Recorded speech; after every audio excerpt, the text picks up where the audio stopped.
Guys, there's a lot of controversy surrounding sperm donation in Nigeria.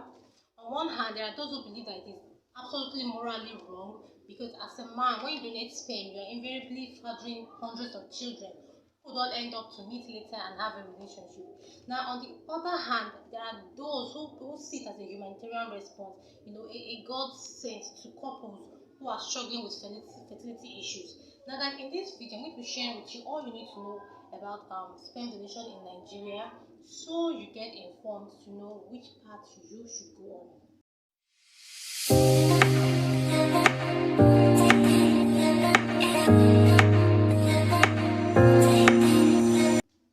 Hey guys, and welcome back to my channel. I'm a Nigerian YouTuber from Lagos, Nigeria. I film about finances, how to grow your income both online and offline.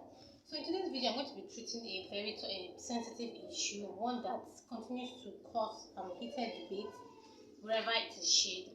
Now, sperm donation in Nigeria. Okay, if you are new to this topic, then you should know that it is not a very common topic. It is not something people readily look into for various reasons. Okay, now, however, it is one issue that continues to be a fertility option for couples with fertility issues. Now, guys, considering the fact that a lot of married couples experience fertility issues, this is one option they turn to when all else fail. Okay. Now, personally, I feel I should put it out there that I am actually pro sperm donation because as someone who has actually been close to someone with very serious fertility issues, I know just how much psychological and emotional trauma childbearing delay places on couples. Okay, now I see it more like I already said, more like a step towards helping couples get kids. Okay, now guys, when you look around, over 40% of couples who are infertile, okay, actually that way due to an issue with the man. Okay, now 30 to 40% of all infertility cases are caused by the man, 40% by the woman, and then the remaining 30% are unexplained or combined infertility. Now, another thing you should know is that the major cause of infertility in men is sperm-related issues.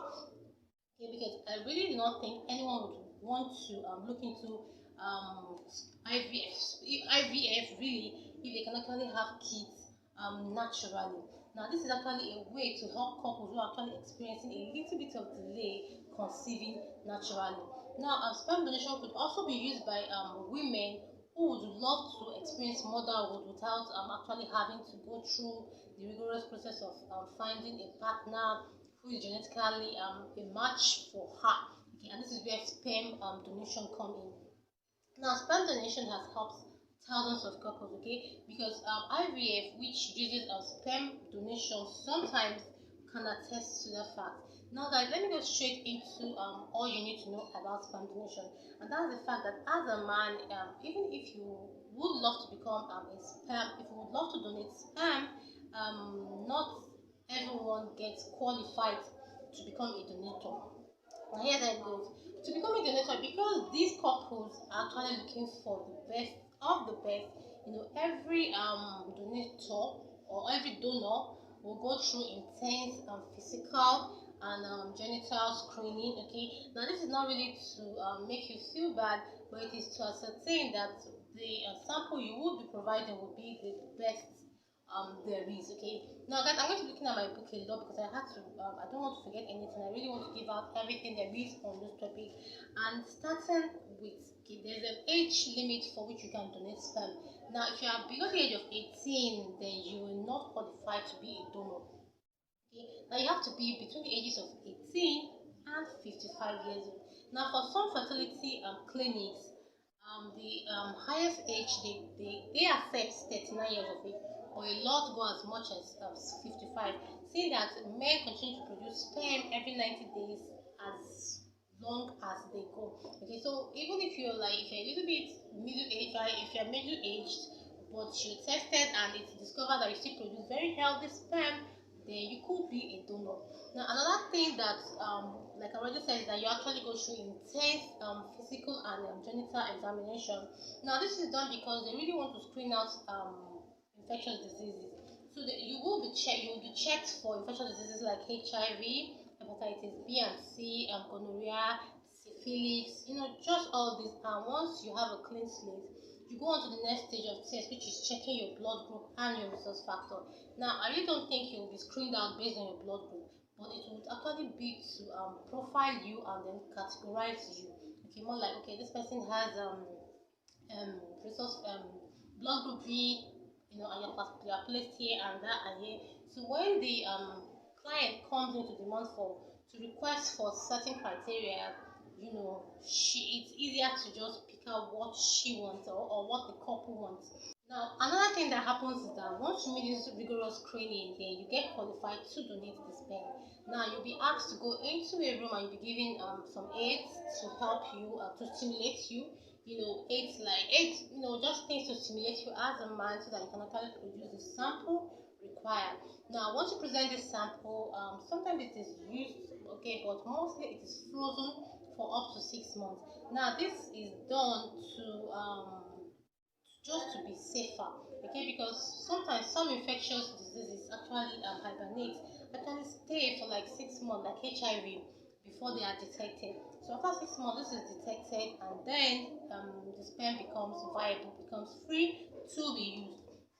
Okay, now another thing is that because this period of freezing, okay, most of the sperm die. So one other criteria you would need to meet is that your semen will need to contain a very high volume of motile sperm. That is now sperm that move that move a lot. Okay, because for every man, okay, when your sample will contain a lot, there will be those that are motile, there will be those that are morphologically correct, there will be those that are slow. Okay, so you would need to have a very high volume of motile sperm. With this sample collected, one other thing that would be required is the legal aspect of it, and that's the fact that you would have to renounce every right to the sperm. Okay, so you cannot come up later on to say, okay, this is probably you probably having some challenges of your own.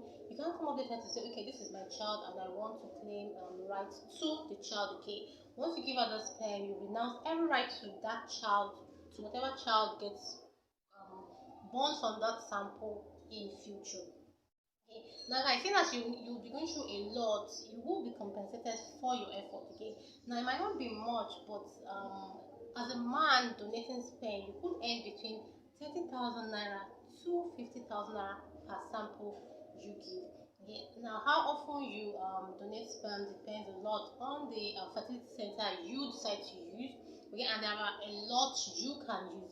I'm going to be putting a list of fertility centers you can get in Nigeria in the description box. Okay, but before that, I want to state that this video is not sponsored. I do not have. I'm not collecting anything from any of the centers mentioned. Okay, this is just to help couples in need of kids, or to help men who want to look into this option of helping people and also making money from the process. Okay, so just to mention a few, some of the fertility clinics you can actually go for sperm donation include Bridge Clinic, Nordica Fertility Centers. They have so many branches. You have an Ikoyi, Nordica Fertility Center, Ikoyi, Nordica Fertility Center, Surulere. There is another at Asaba and Abuja. Then you also have the George Memorial Medical Center in Lekki and Rainbow Fertility Center, and then you have TrueCare Fertility Clinic at Adeola, Odeku. So guys, that is all for today. All you would benefit started donating sperm as a man. I hope you've been able to learn a thing or two from this video. If you'd like to get more of such tips, more of ways to make money legally online and offline, consider subscribing by clicking that red subscribe button at the bottom of this video, and then turn on your notification icon so you don't miss any of my videos, and I'll see you in the next video. Bye.